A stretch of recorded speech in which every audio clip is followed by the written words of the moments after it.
Hello everyone and welcome back. पिछले कुछ दिनों में कुछ स्टूडेंट्स मुझसे मिले, कुछ वर्किंग पीपल मुझसे मिले और सबकी सेम प्रॉब्लम थी एंड देयर प्रॉब्लम वाज कि how to cope up with the problem of English. अब ये प्रॉब्लम सभी के साथ है, पर क्या किसी ने सोचा है कि हम हिंदी इतना कंफर्टेबली बोल पाते हैं, वैसा इंग्लिश क्यों नहीं बोल पाते?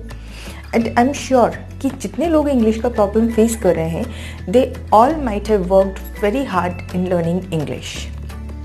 यस, इसका एक सबसे बड़ा प्रॉब्लम है कि हिंदी जो है वो हमारे टंग के लिए फ्रेंडली हो चुकी है।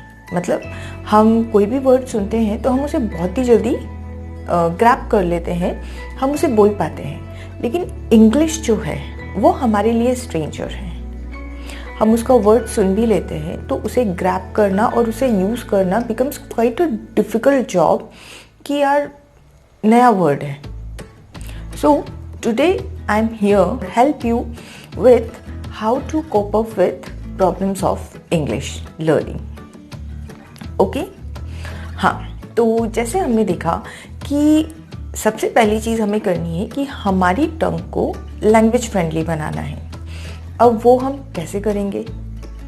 सबसे पहली चीज़, remove hesitation.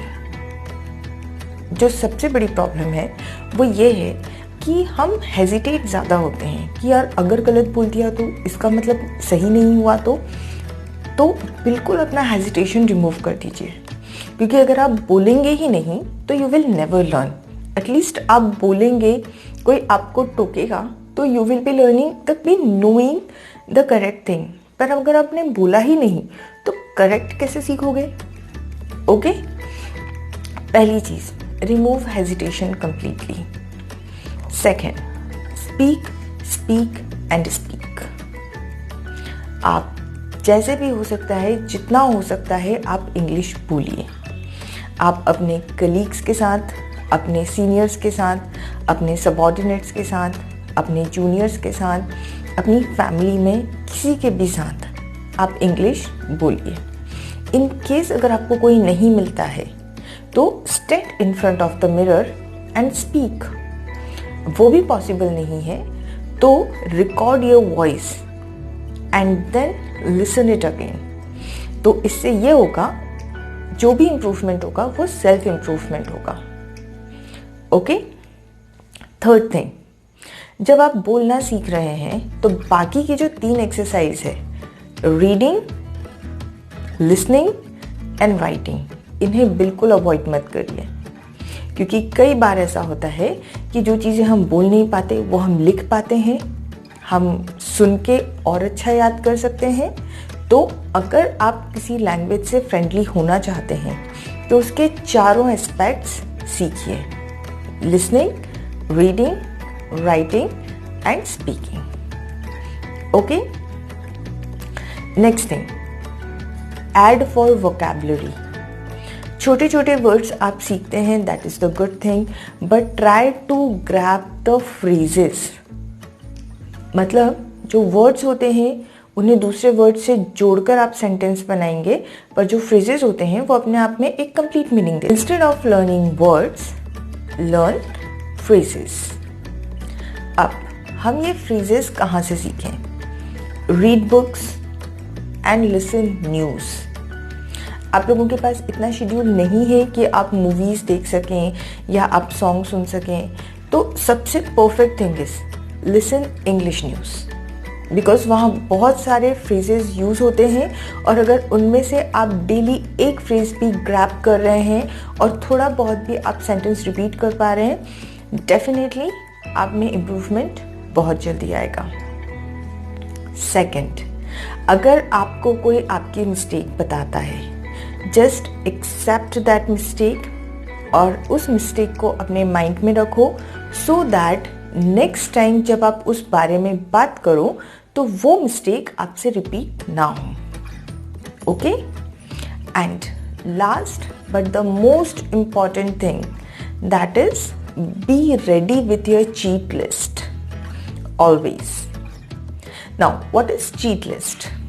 Cheat list is कि आपको किसी प्रेजेंटेशन में जाना है, आपको किसी मीटिंग में जाना है या आपको कुछ लोगों से मिलना है but you are not so good at English, okay, कोई बात नहीं है। Your cheat list contains the vocabulary related to event, मतलब जिस इवेंट में आप जाने वाले हैं, सपोज आपको हेल्थ से रिलेटेड कोई मीटिंग अटेंड करनी है, तो you should be prepared with the list of vocabulary जो हेल्थ से रिलेटेड हो।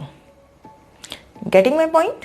सो दैट आप जब वहाँ जा रहे हैं तो आप सारी बातों को समझ सकें और जो आप बोलना चाहते हैं वो आप बोल सकें। आप एग्जैक्ट इंग्लिश नहीं बोल पाएंगे बट जो टर्मिनोलॉजी आप यूज करोगे you will gain the confidence कि yes you are able to speak, और इतना बोल सकता हूँ तो मैं और भी बोल सकता हूँ। Okay, so keep your cheat list ready. And yes, students can also practice this exercise. They can prepare the cheat list of vocabulary related to particular topics. मतलब जो भी टॉपिक आप पढ़ते हैं उससे रिलेटेड वोकैबुलरी पे ज़्यादा स्ट्रेस करिए, मतलब जो वर्ड्स होते हैं उन पर ज़्यादा स्ट्रेस करिए, और आंसर में जब आप उन वर्ड्स को हाईलाइट करते हैं, उन वर्ड्स को यूज़ करते हैं, तो it is definitely going to add marks. Okay, and remember one more thing, when you are a new in this field, then don't try to speak the long sentences. आप छोटे छोटे sentences बोलिए जिन्हें आप confidently बोल सकते हैं, जिन्हें आप कॉन्फिडेंटली समझा सकते हैं। ज़रूरी नहीं है कि हम बहुत सारे कॉम्प्लेक्स सेंटेंस क्रिएट करें, बहुत छोटे छोटे से भी अगर आप शुरुआत करेंगे तो डेफिनेटली बहुत जल्दी आप अपनी डेस्टिनेशन को अचीव कर लेंगे। And trust me, just like Hindi, English is also a friendly language. बस सबसे पहले ज़रूरी है to make it friendly to your tongue.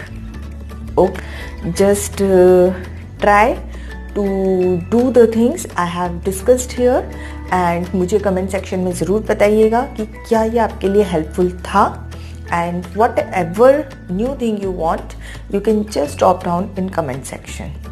Okay, I will be up with vocabulary and many more things about English language.